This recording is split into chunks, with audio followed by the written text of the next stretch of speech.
Alright guys, I got my 2001 7.3 Power Stroke and we're going to be drilling out the CBD fittings. So I'll show y'all what we're doing. So we're here in the engine bay and I'll show y'all where the CBD fittings are. So on your driver's side head right here, front, kind of towards the fan, where that blue silicone hole is, that's one CBD fitting. This is a 9/16 wrench. And as well, as you come back here behind the turbo, that other blue silicone thing back there is the passenger side CBD fitting.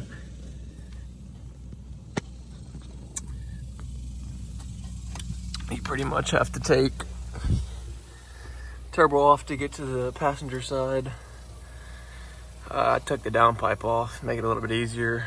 And then by the fan right here, you gotta take I guess the power steering bracket and everything off the alternator and whatnot.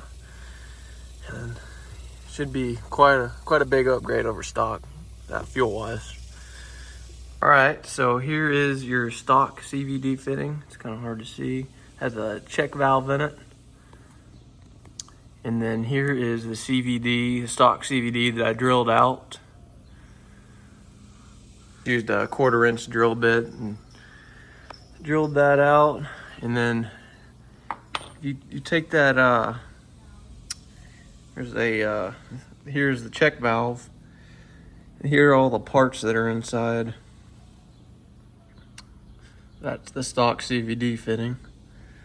Here's some sort of spring. I don't know what else that is, but here's a little better look at the drilled out CVD fitting. 1/4 inch.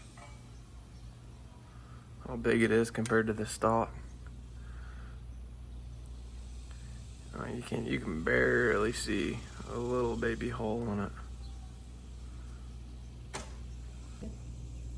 Here's what it looks like before I drill it. You can barely see in there. Barely see a little hole. I'm just gonna spray a little bit of oil in there to help lubricate the bit.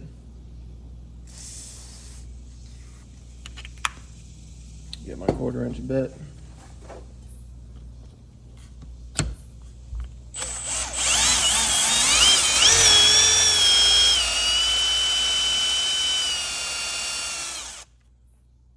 Alright, got it all drilled out. Let's see. Alright, now I'm gonna use a Dremel to kind of smooth the inside out a little bit. It's a little rough. So I'll use that, smooth it out, and then it should be good.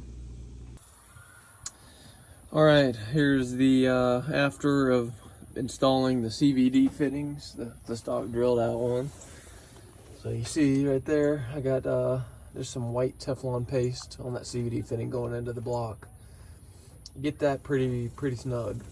And then that brass nut, you want to replace the Venton 1/4 inch washer inside with a brand new one. And you want to get that nut snug enough to where there's no gap in between the CVD fitting and or that brass nut. And here's the back one. You just want to make sure there's no gap in between that brass nut and the CVD fitting. Get it pretty tight. And just don't over tighten it. And then here is the part number for the Swag Performance 1/4 inch Venton O-rings. If you are interested in the next video, be a video on these upgraded intake plenums for the 7.3.